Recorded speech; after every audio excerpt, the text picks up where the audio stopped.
Hello and welcome to NVT conversation. मैं हूं अंकित दुबे और आज हमारे साथ जुड़े हैं अनमोल बोहरे, मैनेजिंग डायरेक्टर एंड को फाउंडर एनिग्मा। आज हम इनसे एनिग्मा के फ्यूचर प्लान्स और इलेक्ट्रिक मोबिलिटी पर विस्तार से बात करेंगे। तो स्वागत है अनमोल जी आपका बहुत बहुत एनवीटी कॉन्वर्सेशन में। Thank you sir. पहले तो अनमोल, आप एनिग्मा कंपनी के बारे में हमारे दर्शकों को विस्तार से बताओ। Company enigma automobiles private limited basically company Bhopal की रजिस्टर्ड कंपनी है जो हमने 2015 में चालू करी थी। इसको चालू करने के पीछे एक पर्टिकुलर रीजन ये था कि जब हम लोग इलेक्ट्रिक व्हीकल्स हमने पहली बार दिल्ली में देखे तो काफी इंट्रीगिंग लगे। उनको देख के एक जिज्ञासा मन में हुई कि इनके बारे में और कुछ पता किया जाए और इन पे और काम किया जाए। और जब भोपाल में आके देखा तो भोपाल में आने के बाद जब देखा कि यहाँ पे इलेक्ट्रिक का उस टाइम कुछ था, मैं बात कर रहा हूँ 2015 अक्टूबर की। उस टाइम इलेक्ट्रिक का यहाँ पे बिल्कुल भी प्रचलन नहीं था। तब हम लोगों ने यहाँ पे वो काम चालू किया और पहले हम लोगों ने इलेक्ट्रिक रिक्शा बनाना चालू करे 2015 से। 2015 से 2018 तक हम लोग रिक्शे पे काम करे। बट क्योंकि उस टाइम हम लोगों को मतलब मेरी एज उस टाइम 25 साल की थी जब मैंने काम चालू किया। और जब हम लोग इलेक्ट्रिक के बारे में किसी को बताने के लिए जाते थे तो लोगों को लगता था कि हम तो बच्चे हैं, उनको कुछ नहीं पता, हम जो बता रहे हैं वो गलत है, उनको हमसे ज़्यादा पता है। तो जो एक सेट प्रिमिटिव वेज थे उनको तोड़ के आगे बढ़ने में बहुत टाइम लगा। बट 2018 तक 17 तक हमने अपने आप को मार्केट में स्टैब्लिश कर लिया था। और तब हमने सोचा कि आगे बढ़ा जाए, 3 व्हीलर से आगे अब 2 व्हीलर्स पे आया जाए। तो 2018 में पहली बार दिसंबर में हम लोगों ने हमारी गाड़ियां लॉन्च करी। और मतलब ये एक टेस्ट ट्रायल था जो अप्रॉक्सीमेटली 80 गाड़ियां लॉन्च करी थी। हम ये देखना चाहते थे कि जो हमने बनाया है उसमें कोई दिक्कत तो नहीं, उसमें कहीं कोई इश्यूज तो नहीं आ रहे। और उसके बाद हम लोगों ने 2019 में फॉर्मली एनिग्मा की स्कूटर लाइन चालू करी जिसमें 3 मॉडल थे जो आज की तारीख में बढ़ के 5 मॉडल और एक मोटरसाइकिल हो चुकी। ओके, जैसे कि आपने बताया कि आपने हाल ही में इलेक्ट्रिक स्कूटर्स भी लॉन्च करे हैं, तो उन इलेक्ट्रिक स्कूटर्स की खासियतें क्या हैं? एक इलेक्ट्रिक व्हीकल्स में सबसे बड़ा इशू जो आता है वो है रेंज एंजाइटी। आदमी को ये डर रहता है कि अगर मैं 70 किलोमीटर चल जाऊंगा तो जो 80 किलोमीटर वाली गाड़ी है वो कहीं बंद होगी तो मैं क्या करूंगा, पेट्रोल भरवा नहीं सकते। तो उसी को ध्यान में रखते हुए हमने जो बेसिक क्वेश्चन उसको एड्रेस किया है। हम लोग वो गाड़ियां प्रोवाइड कर रहे हैं हमारे कंज्यूमर्स को जो कि उसके किलोमीटर के रिक्वायरमेंट के हिसाब से वो खरीद सकता है।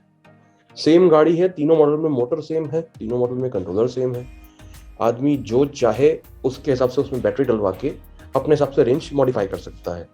25 से 60 किलोमीटर की रेंज को लेके 180-170 किलोमीटर की रेंज तक जा सकते हैं सेम व्हीकल में। तो जो एक रेंज एंजाइटी आदमी की रहती है कि कितनी गाड़ी चलेगी, क्या होगा, वो खत्म हो जाती है। और जो फीचर्स अभी आप देख रहे हैं काफी ज्यादा मार्केट में आ गए हैं कि cruise control, reverse reverse reverse जाना, जो कि राइट। हाँ, ये जो कंपनीज आजकल बोल रही हैं कि हमने फर्स्ट इन क्लास फीचर लेके आए हैं, ये फीचर्स हम लोग पिछले 2 साल से गाड़ियों में दे रहे हैं। क्रूज कंट्रोल हो गया, रिवर्स पार्किंग, रिवर्स व्हीकल का वो हो गया, आपका पार्किंग सेंसर हो गए। ऑल ऑफ दिस फीचर्स हम लोग पिछले 2 साल से दे रहे हैं। इट इज जस्ट दैट कि we are a bootstrap company जो कि भोपाल मध्य प्रदेश में है, इसलिए ज्यादा लोगों को उसके बारे में भी पता नहीं। जैसे कि आपने बताया कि एक इलेक्ट्रिक बाइक और है, मतलब कैफे रेसर है आई थिंक, तो ये भारत में खरीदने के लिए कब से उपलब्ध होगी और ग्राहक इसे कब बुक करवा सकते हैं? कीमत क्या होगी? बुकिंग उसकी चालू है और अप्रोक्सीमेटली 80,000 बुकिंग हमको मिल चुकी है इस गाड़ी की।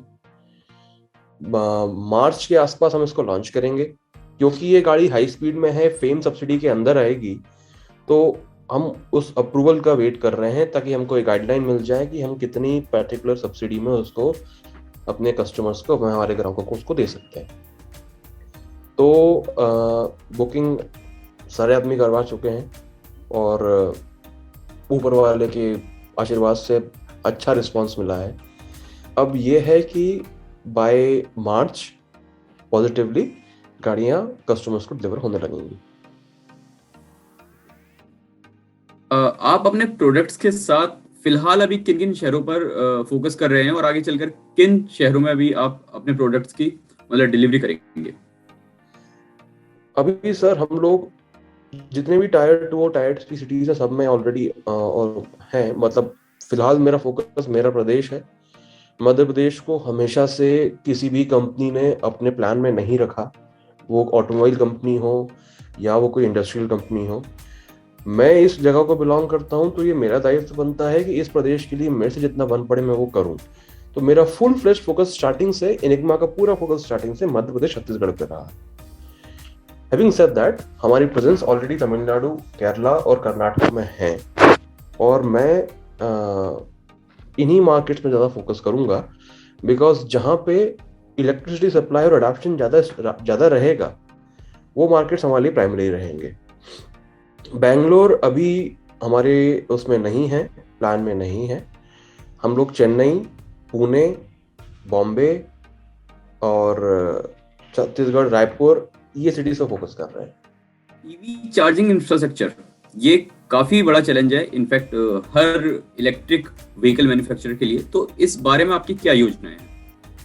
सर मेरा आपसे एक क्वेश्चन है, आप मेरे को ये चीज बताइए कि अगर आप एक टू व्हीलर से मूव करेंगे एक सिटी के अंदर, तो आप कितना किलोमीटर चलेंगे सर टू व्हीलर से? What is the maximum you can go on two wheeler? 50 kilometre. हाँ, आपके पास मतलब हम लोग टू व्हीलर ज्यादा यूज करते नहीं, इसलिए हमारा मैक्सिमम जो है 50 किलोमीटर का रेडियस रहेगा। रिसर्च के अकॉर्डिंग सबसे ज्यादा किलोमीटर चलने वाले बंदे स्विगी बैंगलोर के हैं, जो 120 से 140 किलोमीटर चलते हैं। अगर मैं किसी तरह के तरीके से फेम सब्सिडी को यूज करके कॉस्ट सब्सिडाइज ऐसी कर दूं कि 150 किलोमीटर चलने वाला स्कूटर मैं सामने वाले कस्टमर को 1 लाख या 1,10,000 में दे दूं, तो चार्जिंग इंफ्रा की जरूरत मेरे हिसाब से नहीं पड़नी चाहिए।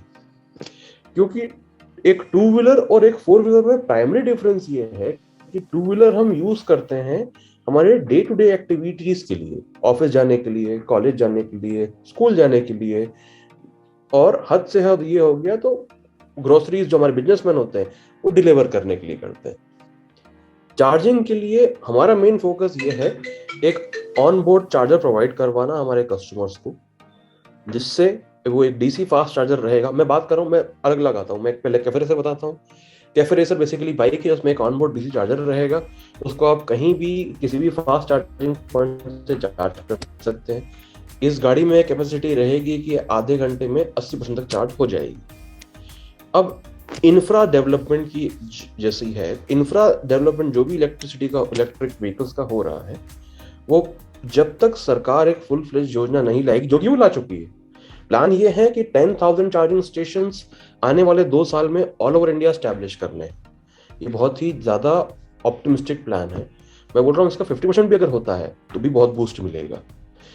दूसरा चीज क्या है, इलेक्ट्रिक एडॉप्शन अभी जो हो रहा है वो हो रहा है सिटीज के अंदर। सिटीज में चार्जिंग करना कंपैरेटिवली इजी है गांव की अपेक्षा, और रनिंग भी यही ज्यादा होती है। मैं मध्य प्रदेश के एक टायर 3 सिटी की बात करूं, जिसकी आबादी 20 से 25,000 लोगों की, 50,000 लोगों की है।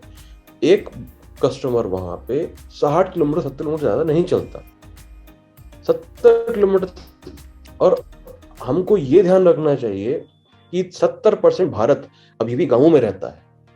एडॉप्शन आप शहर से बिल्कुल ला सकते हैं, बट जब तक चेंज गांव में नहीं होगा वो कहीं नहीं होगा। इसलिए हमारा फोकस उन चीजों पर ज्यादा है कि मैं एक ऐसा सब्सिडाइज कॉस्ट पे एक बैटरी, एक गाड़ी कस्टमर को दे दूं जिसमें उसका 60-70 किलोमीटर वो आराम से दिन भर चले, और जाके बढ़िया रात में उसको चार्ज पर लगा दे और फिर उसको सुबह यूज कर दे। अगर हम जैसे टेस्ला हो गया, टेस्ला ने चार्जिंग इंफ्रास्ट्रक्चर पूरा डेवलप किया अमेरिका में। अमेरिका की क्लाइमेटिक कंडीशंस, अमेरिका की geographic conditions are different than of India. अभी मेरे हिसाब से कम 3 साल लगेंगे कि जैसे आपको पेट्रोल पंप दिखते हैं वैसे आपको चार्जिंग स्टेशन दिखें उस चीज में, इफ नॉट मोर। अभी आप जिस तरीके की गाड़ियां मार्केट में हैं, जो कि अगर हम उनको तेजी से चार्ज करेंगे तो उनकी लाइफ साइकिल बैटरी की कम हो सकती है। इसलिए ये इम्पोर्टेंट है कि वो चार्ज सही तरीके से हो। ओके, लोकलाइजेशन देखा जाए इस समय हर कंपनी फोकस कर रही है। इनफैक्ट बड़े बड़े जो ब्रांड्स हैं जो उतर के आए हैं, ओला हो गया, एथर हो गया, तो ये भी क्लेम कर रहे हैं कि 80 to 90% लोकलाइजेशन इनका है। और आप लोकलाइजेशन पर कितना फोकस कर रहे हैं? तो देखिए, लोकलाइजेशन इंडिया में एक लिमिट तक पॉसिबल है। हम लोग भी हमारा पूरा बॉडी पार्ट ही बना रहे हैं। अब इशू होता है इलेक्ट्रिकल पार्ट्स का। तो मोटर कंट्रोलर ये चीजें हैं, ये हम इंडिया में अभी we do not have that kind of infrastructure कि हम उसको यहाँ बना सकें। इसलिए इस पे तो अभी हमें इंपोर्ट पे डिपेंड करना पड़ेगा। और कोई भी कंपनी कुछ भी क्लेम करे, भारत में टाटा को छोड़ के लिथियम सेल्स कोई नहीं बना रहा, सब बाहर से आ रहे हैं। और टाटा का गुजरात प्लांट भी आई थिंक हाल ही में चालू हुआ है, और वो भी टाटा का इन हाउस प्रोडक्शन ही चल रहा है। तो लोकलाइजेशन पे हमारा फोकस डेफिनेटली है। हम लोग भी अपने लिथियम बैटरी पैक्स यहाँ बनाने लगे हैं, बट सेल्स के लिए भी हम बाहर डिपेंडेंट हैं। मोटर कंट्रोलर के लिए भी हम बाहर डिपेंडेंट हैं। कुछ बॉडी पार्ट्स हैं जो हम खुद यहाँ बना रहे हैं, जैसे भी हम यहाँ बनवा रहे हैं। इनफैक्ट जो कैफे रेसर हमारी बाइक है वो 95% इंडियन है, उसमें सिर्फ मोटर कंट्रोलर बाहर का है। इंडियन भी नहीं, वो पूरी बाइक भोपाल की बनी हुई। That particular vehicle is made in Bhopal. Thank you Anmol for joining NBT conversation. आपने सभी सवालों के काफी अच्छे जवाब दिए हैं। Thank you sir.